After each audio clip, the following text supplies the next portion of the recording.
is, do they go for something a bit more aggressive to try and punish the early laning phase, or are they going to go for the standard Karma, Ezreal bot lane?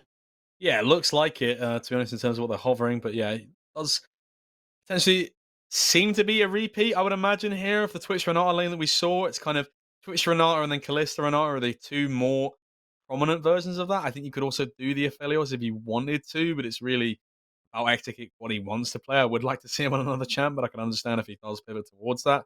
It is the way that LDLC like to play. Yeah, and I think that my wanting for something other than Aphelios is not to berate Exakick for his poor Aphelios play. It's more so that I want to see him play other champions. Like, I've seen what he can do on Aphelios. It's very, very good. It's very entertaining. I just want to see that, but more. I want to see more champions from this player. Very entertaining, very good to watch. And they take the Talia, actually, which is a champion that we haven't necessarily seen all that much of. Tends to be thrown onto the ban table at certain points through drafts. I'm glad to see them pick it up nice and early here, actually. Make sure that they have that tool to potentially navigate their way through the mid game quite significantly. They've got a really good damage profile between their mid and jungle. That is going to be some very nice synergy for them set on up.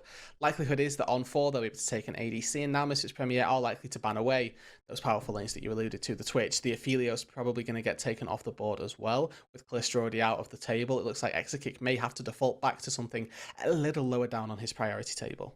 Yeah, absolutely. I think he's probably going to have to, like you're saying, take something else. I think important things to note are that Gangplank being taken away for Misfits Premier, I think is important. It's Kaskos' most played champion. He was obviously able to be blind kicked somewhat on occasion. Dravenhover is interesting. I think this gives a lot of power in lane and could be really good into the Ezreal Karma as well. Dravenhover is bait. Dravenhover is as bait as it gets. I will never respect a Dravenhover till it gets locked on in.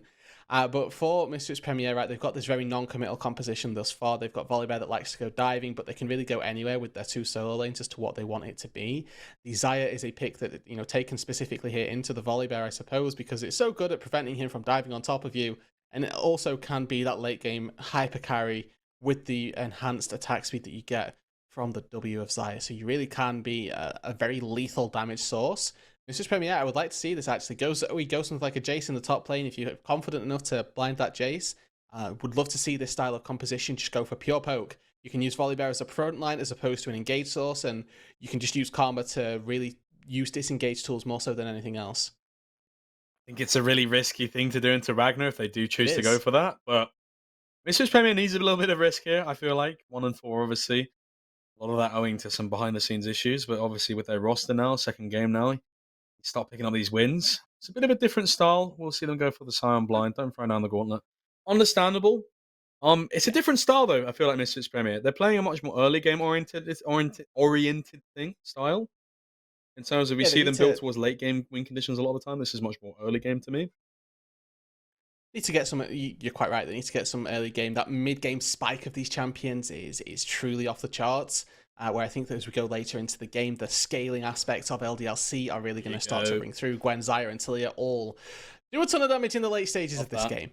So it is going to be fairly scary for Misfits Premier if they don't get to that late game, or if they do get to that late game, or if they don't get through the early game without a lead. We touched on last game the power of Zoe if a turret falls in her favor. We also got to see the sort of issues that she has if turrets fall in the enemy team's favor, where you're always playing from a deficit. You can never really go aggressive for fear of getting taken out. That portal jump is very telegraphed, of course. Where you land it is a split time frame. You know exactly when a champion's going to come back, when to engage, how to engage. All of those things can be very difficult for a Zoe to play through. I'm excited because we haven't seen a lot of Gwen. We've only seen 4 games of it, and like without too much offense being drawn, all those Gwen games, one of them's from Bad Lulu, 2 of them's from Nuku, one of them's from Kyo. We've not seen like some of the really like. We haven't seen any Gwen is immune. We haven't seen any like real like Titanic, complete monster demons on this Gwen, which I think Ragnar could be described as being one of those. I'm very excited to see him on it.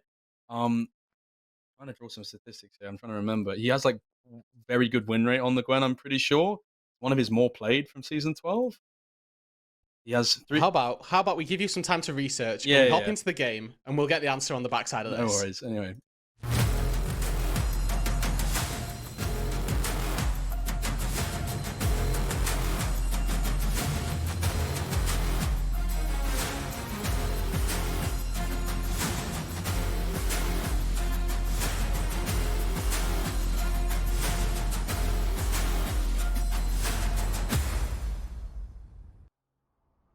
We are on to the Rift for the final match of the day.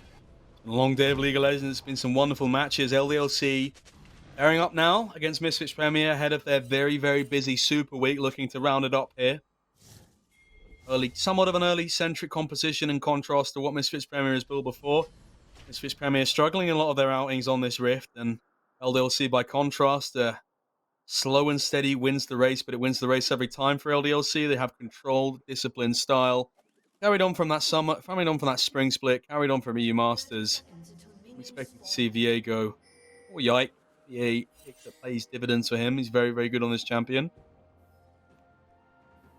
In your eyes, I think in the early game, in a normal early game, I think eyes are always drawn to Yike and what he'll be able to accomplish on this Viego with regards to his early pathing.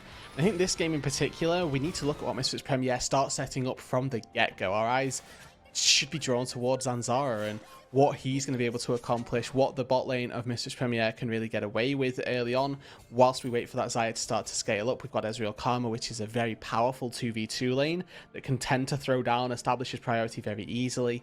And for Misfits Premier, the reason we harp on about how well this composition needs to do early is because we look at the LDLC roster and Volibear is going to get outscaled by the Viego. The mid lane matchup, Zoe's late game damage is a lot harder to come by than the Talia's, who is a much more staple, consistent DPS source.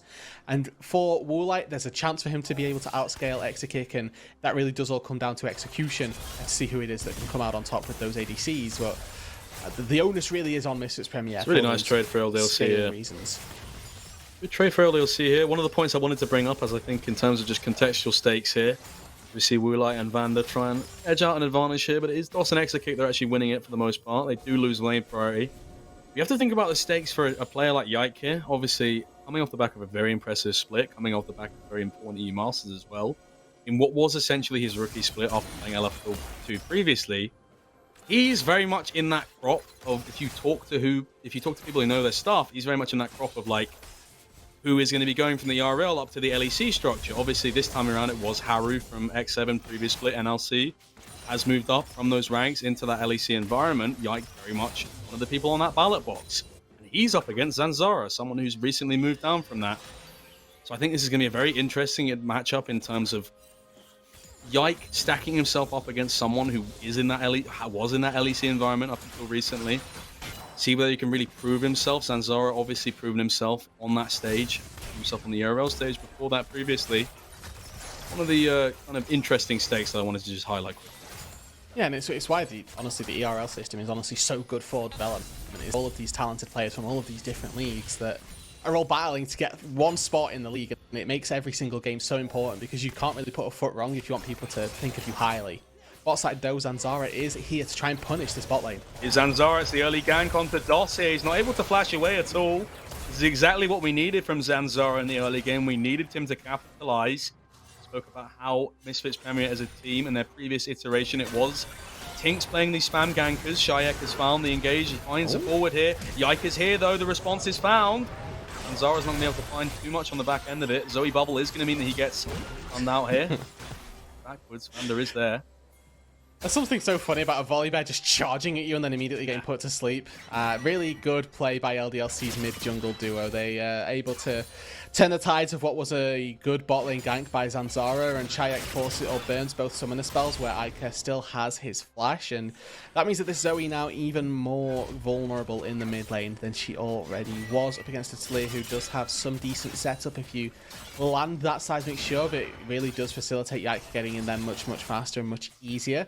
This is that gank down on the bot side that started the whole sequence of events off. DOS, I think quite wisely here, not burning his flash. Just the way that he steps, even if he flashes, is still very much within Zanzara's range. But like I say, good way to get away from that. Ica takes a brunt of damage up front, and Shayak just picks up this Prowler's Claw, decides to commit to the kill. Unfortunately, doesn't quite have the damage, and literally one more tick of Ignite probably does it, and gets the trade kill. Not going to be the case, and Ica lives with that flash still available, goes back to base, Dark Seal plus the Sapphire Crystal. Good little boost to start him off, keeping those regens up in the early game. I think a point that I was trying to highlight just before that play unfolded just now is that Misfits Premier in their previous iteration from the last split, they had Tinks, and it was very much that he was playing the spam gank style whereby he would sometimes sacrifice some early game leads to get Woolite ahead, accelerate them to the late game. That is very much their identity now. They rely heavily on Woolite in these late game scenarios. Zanzara's similar in the sense if he plays these spam gankers, but the difference is in their previous jungler, he could also generate leads for himself. Zanzara not really the kind of person to play carry-oriented style, which means that Misfits Premier really need to fire their shots when they can find them. They have done so far, but obviously Yike being able to find that return kill in the mid kind of stifles that advantage they can quite build. It was Zanzara who picked up that first blood as well. Volibear can benefit from some early kills, but you want a lot of the gold onto your Zoe, onto your Ezreal. Yeah, that's certainly the case. I think the Volibear's strengths obviously lie in his early game skirmishing. That's no surprise. He probably outduels most junglers in the game. Level 4, level 5 on, just in general. But as you get later and later into the game, obviously the champion tends to fall off, doesn't have as much maneuverability, as much access to the backline. But now he's looking for a repeat gank on that bot side. No summoner spells or no Ajax here as well. He's spotted. It looks like it's going to be called off. The play doesn't come through. There's a little bit of shadowing by Yike, and Ica there just roaming down with the Talia passive.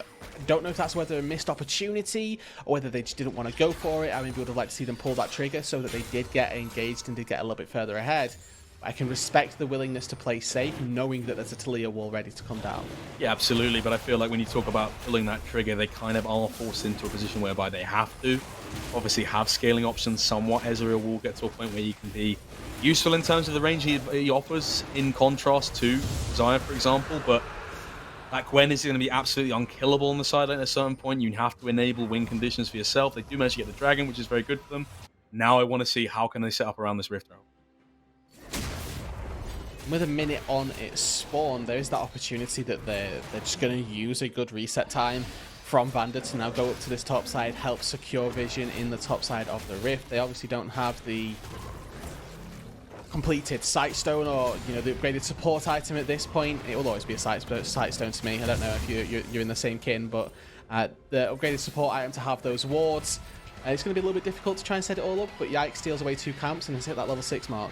Yeah, it's big from Yike, to be honest. You see that 4-camp lead or so. It's going to be acquiesced slightly downwards as it becomes a 3-camp lead as Zanzara is locked into half downwards. Only problem with this is Rift Herald spawning up.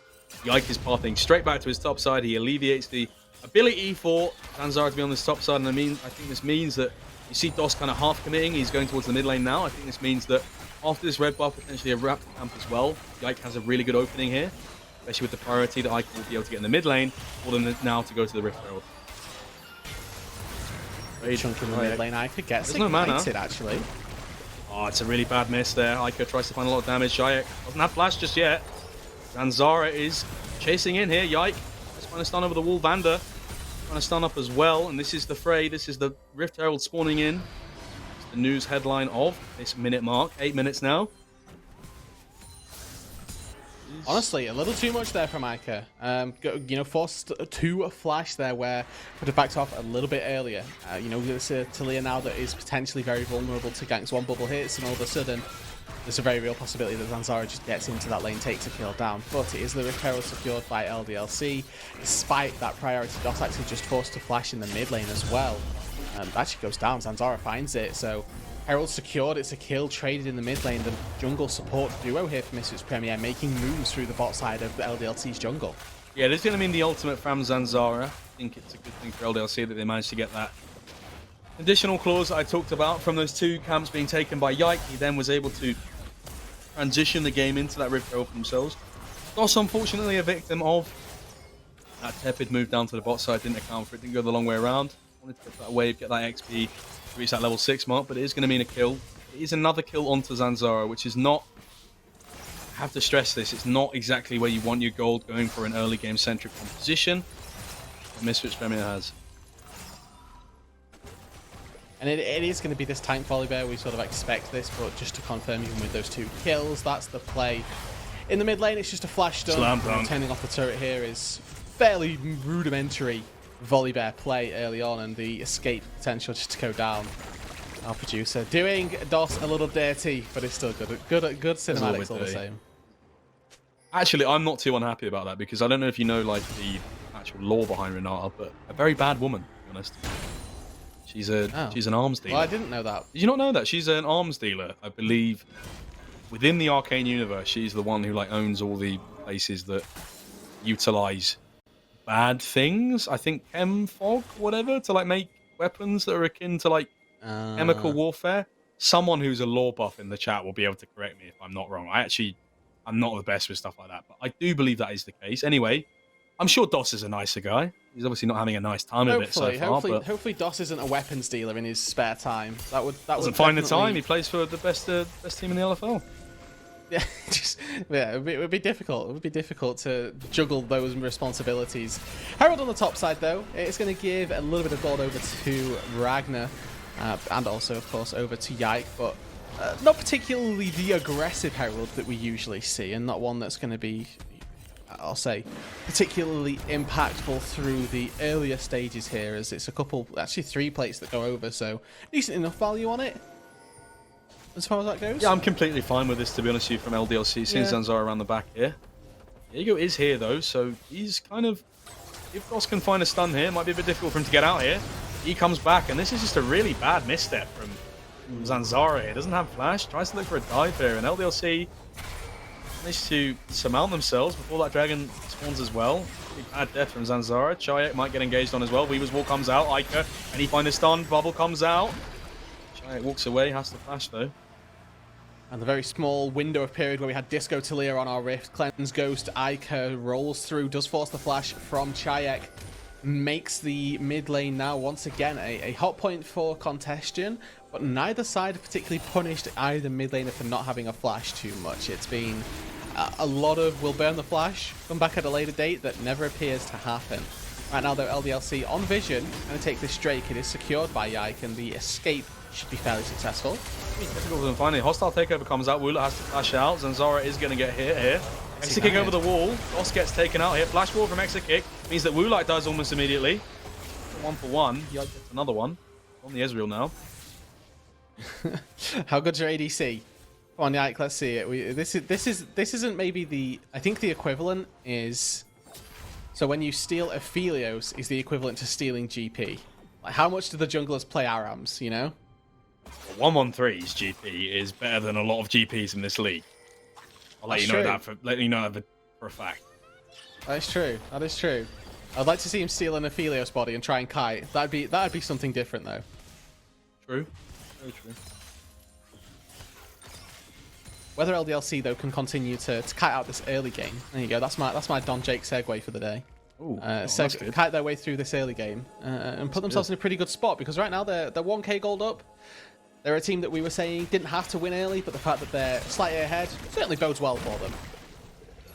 Yeah, definitely good signs. I think LDLC, speak about them being a team, very disciplined. I don't think they've showed too many mistakes here. Obviously, Doss, maybe your man out, odd one out. He might be getting caught again here. Zanzara, the stun has to flash away, and this, as we say it, speak of the devil, and he shall appear. The devil of sins is Doss's death this game, and he has victim of some of these roams from jungle support.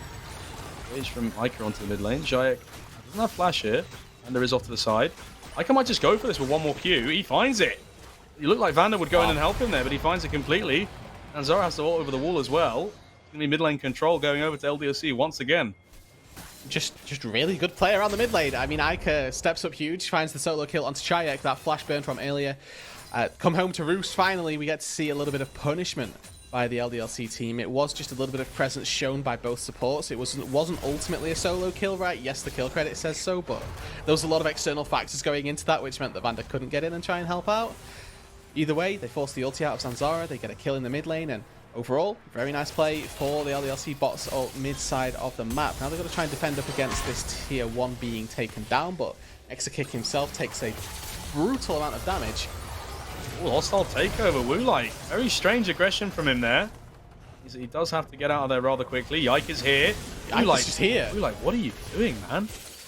Maybe Yike. That's the reset now. Can he find it? WQ forwards. Very confusing set of events from Woolite there. That was what we call in the business an object permanence diff. If I do not see it, it does not exist. Yike was in stealth, but was about 2 feet away and simply just pops out, takes down Woolite, and punishes quite rightly on that overextended marksman. Also worth noting, there's a TP coming down here, so Catchcourse looking Teleports to make in a from play. Catchcourse here. Doesn't quite use the ultimate yet. Going to set up in the bush here. Exekick does not have ult or flash. I mean, Dosco's quite low. Catchcourse takes that, takes another one, takes a double kill. Will they give him the triple kill on the Scion? Would be unlikely. Yikes, going to be able to get out here, it looks like. One more bubble, doesn't quite connect. Is Ragnar on the top side? He's taking that Rift Herald. Taking that first turret previously as well. Nice 2 kills in return, but continues to be a problem that Misfits Premier not exactly getting the gold on who you would like. I don't know about you. 2 items Scion elevated. Woolite Stuff. again. How's he going to find his way out here? And this is another disappointing set of events for Woolite. Just brains off. Just to give himself a slap in the face and really wake up. He's absolutely sleeping with his pants down a few times this game. And Herald in the mid lane as well, taking down this mid tier 2 so early on. Brutal for Misfits Premier. Opens up the map quite significantly to just move in and around the jungle. We talk about how much control those turrets hold for you. The thing holding LDLC back right now is that bot lane tier 1, weirdly enough. Very infrequent that you'll see the mid tier 2 taken before the bot tier 1 taken, but that's the situation that LDLC find themselves in. Fortunately enough, the fact that they've taken a bot or a mid tier 2 means that they're very likely to be able to just walk down and take that bot lane turret with very little resistance, I'll say. Yeah, I dare say we've reached that point now whereby in the side lane, no one can really contest the Gwen. You have to send 2 multiple members. Catchcourse is not going to be able to offer up much resistance. He's opted in for a full armor setup. Obviously, has those plated steel cats. We see the return on the play here. I think this was a really good look here. Honestly, I think the Misfits Premier, they needed to try and look for this, and it's good to see that we're finally using Catchcourse, because obviously the Scion wants to be frontline, wants the teamfight, doesn't want to be stuck in the side lane up against a Gwen all day. So it's good to see it finally, get some sort of action on the board. Like we say, it's a double kill for the Scion as opposed to a double kill for Chayek, for example, which is where the gold would have been much better placed, but they do still get the turret. It's a good play, but we've got this dragon spawning now. Misfits Premier looking to contest, and they're the ones set up for it. He's looking for a flank here. Gets the Weaver's wall. There's only Chayek that's managed to find his way through here. Zanzara doesn't even get in there. So all out immediately. A lot of damage from Chayek onto Exekick on the side, but I'm expecting LDLC to just walk out here. Woolite's looking for it. Trying to find a Q or so. A lot of damage from Chayek. E forward from Woolite once again. Means that he has to flash. Dosh is very low. Still has the angle for a hostile takeover potentially. Maybe the end of the affairs. They may lose mid-tier 1 turret here, but overall, not the worst case scenario. They do secure themselves the dragon as well and get away without having to take a fight. There's still a lot of cooldowns available with the disengage tools, the hostile takeover, and the Featherstorm being one of them. Ragnar 1v5 now. Ragnar actually not in as much danger as he'd like. Iker over the wall. There's so much damage onto Woolite. He doesn't have flash available. I'm expecting to see Yike go at a moment's notice. He did flash there. Quite find it. Got a little bit CC tied up there. Iker's still going.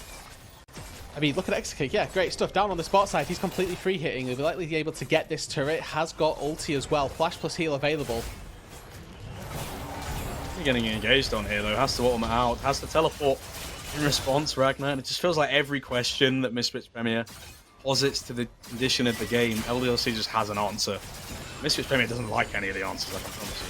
Yeah, it's like they're just constantly bashing their head against this brick wall, and it's really not going their way at all. The LDLC team are just so in sync. They know exactly what the tools available to Misfits Premier are, and they've always got that answer ready to go. Really good stuff as well. Iker there just on the flank angle in the mid lane, right? That should have been a mid-tier 1 turret falling. The way that the game had played out, the way that that sequence of events happened around the river, that mid-tier 1 turret should have gone down, but Ragnar's enough of a force in the front line, along with Iker's little pick from over the wall. It doesn't net them a kill, but it nets them more than enough damage to force Misfits Premier away, that they prevent what should have been a turret falling and get themselves a nice, and LDLC then get themselves a nice response with the tier 2 turret falling on the bot side. Yeah, LDLC controlled. Now moving to the point whereby they've got 5 turrets to 1, able to utilize so much of the map, and a similar style, it's a similar occasion to Carmine Corp's going earlier, where you just have so much of a tower advantage. I like to see them start to move in as a team, cross in tandem, get that vision line set up, move it further and further forward. It's really their time now to start strangling Misfits Premier out of this game. And this, you know, I think we're about to reach the point of no return for Misfits Premier, where, you know, one more fight goes away from them. We probably think that their composition is going to be very difficult to try and navigate. We've got probably, you know, like I say, one more fight in them, where their composition still has a lot of agency in the fights, in the skirmishes, where their team champions just haven't been outscaled. But we're getting closer and closer to that endpoint where Ica's dealing more damage to Chayek, where Exakick is much more consistently dishing out DPS than Woolite. And if we look at the levels between the two ADCs, and the 2-level disparity is so crucial in this instance. It's 1,000 more gold in terms of base statistics that's in favor of Exakick that are going to help him just rail through the entirety of Misfits Premier. And we've got the Kraken Slayer picked up as well. It's not that Phantom Dancer second for true tank shredding nature, but it's still going to be very good for dealing with Zanzara plus Katskos, who's obviously the two frontliners that are going to get demeaned by this Kraken Slayer. Yeah, completely agree with you, Rude, dude. I think it's an important distinction. We spoke about at the beginning of the tournament how 12.10 really would harken the rise of a lot of these Kraken Slayers. We've not seen too much of it. A lot of teams that prefer the safeties. And Zara, not feeling exactly safe in his own jungle now. This is what we spoke about previously. It was a big point I raised. I wanted to see LDLC move this Vision line up. They're starting to really flex their muscles in that jungle. With the turrets continuing to fall, the structures slowing down a little bit, I suppose, because there's only one turret that's outside the base for LDLC to go claim. They haven't put too much priority on that. I really like the fact that they can just play this game a little bit slower. They have got the Drakes stacking up. I wouldn't mind seeing them just go toward a Soul win condition. The Infernal Soul obviously very good for their comp. Have 4 damage carries that are all going to look to make very good use of it. Keeping this game nice and slow, using their scaling. They're on no pressure whatsoever to make plays and force leads. It is on Misfits Premier to try and group up, to try and force something to happen. Or else they are, just like we've already mentioned, going to be just clock diff where they've got nothing else that they can do. And it gets engaged on, but I've seen this before. The person you want to be going on uses the ult, does 50% of Woolite's HP. That's some of that HP back. A little bit of damage, but not much. Not quite. It means that Zan he's going to have to ultimate out almost. Wen's moving that mid lane. It's an engage onto Ragnar. Immune. One here. Zanzara's going to get taken. Going to get taken as well. Like LDLC. It's a third one on the way. Response from Ragnar. Baron now. And it is only Ica plus Ragnar are two very proficient damage-dealing champions, able to take this Baron now off the back of a 3-for-1 trade that LDLC are more than capable of doing. They had no right winning that fight to begin with either. Ragnar playing beautifully, using the Ghost to buy in the space. Exakick as well. Gorgeous repositioning, and Ragnar, he's not going for a fight on Vander. That's just a quick kill for him. Yeah, absolutely. The needlework doing more than enough to take down a support. Baron +4 against Misfits Premier. And I hate to be the bearer of bad news for Misfits Premier fans, but this is not your same Misfits Premier in previous games where the game goes later in the game, you still have a chance just because of your composition. They are very much drafted for something that gets heavily outscaled. We are past that point of outscaling. We've been outscaled, they've been outdrafted, they've been outmatched, they've been outrouted in a lot of this game. We almost managed to find Exakick there. It's going to be the Weaver's Wall. Woolite has to dodge a lot here. Everfrost comes out, dodges the CC as well. No summoners, so if he did get hit by that, it would have been very dangerous. Forced to flash away their Woolite, but now they can just push in through this mid lane. One wave coming through now that they can hopefully try and break open the base with. They may take a couple of efforts, but they are very far ahead. There's going to be a cannon wave coming through as well that they will probably slowly let whittle away at, and hopefully they can secure themselves gold across the map. I want to see, you know, those staggering waves, making sure that you're pushing at pressure points at all different stages, or all at the same stage rather, so that the resources of Misfits Premier are limited or put to their full constraints. Exakick with just 2 caster creeps is able to whittle its way through about 30-40% of a turret's health pool. And we've got that mid wave coming in, top wave coming in. See Misfits Premier looking to keep this one going. And this is what I mean about staggering the waves. You can see with mid not particularly in a good position just yet, Misfits Premier can put a lot of resources into this top wave and then transition all 5 people back down to this mid wave, try and defend against this one. Absolutely. It's going to be the case now. The Misfits Premier have to answer. Their base being knocked upon by LDLC. Their massive hands clasping at the doorknob of defeat for Misfits Premier. You can see they're trying, just last hitting those minions, and now this is a much better stagger coming through. Mid and top are going to both collapse at the same time. Unfortunately, they don't have the tools. Mid lane, though. Good little fight. Good little scrap, and that turret is still taking damage. Goes in, lands the bubble, but he's going to be immediately blown up there. Tries to get something, but can't quite get much. Eva's Wall comes in from Ica. Find Blue Light obviously doesn't have that flash available. A lot of damage coming out in response means that LDLC do go back to base. Got what they came for. They're not going to go too greedy here. They're going to show us that disciplined style that we're used to seeing from them.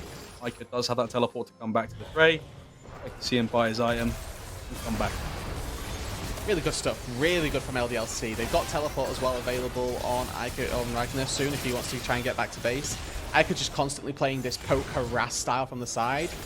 Going to be very difficult for Misfits Premier, but it looks like it is just that restraint. The Baron about to wear off. They get the mid inhibitor. Job is done. Got a dragon spawning in a little over a minute here, so they can just go back, pick up the soul, and use the soul to set themselves up for Baron number 2 for a fight maybe. They've got a lot of tools right now. LDLC have done all of the hard work, and you mentioned the scaling aspect of Misfits Premier being largely outscaled. This one feels like we're just waiting for the game to get closed out. Yeah, completely. It feels like we're just waiting for a few things to be tied up this game. Misfits Premier never really having a response beyond that first blood. Obviously, it was a massive deal that Zanzara managed to find that early kill, but just in terms of where the gold has gone, it's all gone on the Volley Bear, it's all gone on the Sion. It's never really found its way into the pockets of the Ezreal or the Zoe. They've always been the victim of some of these longer extended plays. And although a lot of that comes to individual play from Wu, like for example, making a few missteps that have led to deaths, really felt like Misfits Premier just a few ways they had to play this game, and for full disclosures say, I think they were heavily outdrafted this game. I just feel like the few options they did have, they just were able to not utilize, and it was just completely squandered. They've just taken a top tier 3 for nothing. Ica, though, could be the consequence. It could be. They do flash onto him, Zanzara, but Ica has so much return damage that this is just almost embarrassing at this point, as Misfits Premier clutching at straws here, trying to just really get their fingernails in. There's going to be Shayak, one more flash forward from... not flash forward, the stasis from Ica. It's going to be a flash forward from Yike then on the Zoe. Trying to find one more reset, trying to find one more inhibitor. Close out this game finally. Yeah, and Ragnar's just really trying to get their top side. Really trying to get their fingernails clawed in here. Can't quite do it. Completely dead and buried at this point. Oh my goodness. Absolutely massive from Ragnar there, double kill. Will mean that LDLC finish up this game here. A little bit of a pan here. Slow pan. Cinematic, a little bit of verticality. First time I saw this today, Rude Dude, it made me feel a little bit seasick, but Misfits Premier definitely sick of some of the results they've been getting recently. It's another loss for them. 1-5. Certainly had enough of LDLC, that's for sure. They had a really rough start to this game, and LDLC were able to really sort of ham down on what they weren't able to accomplish. We came into the game itself saying that this was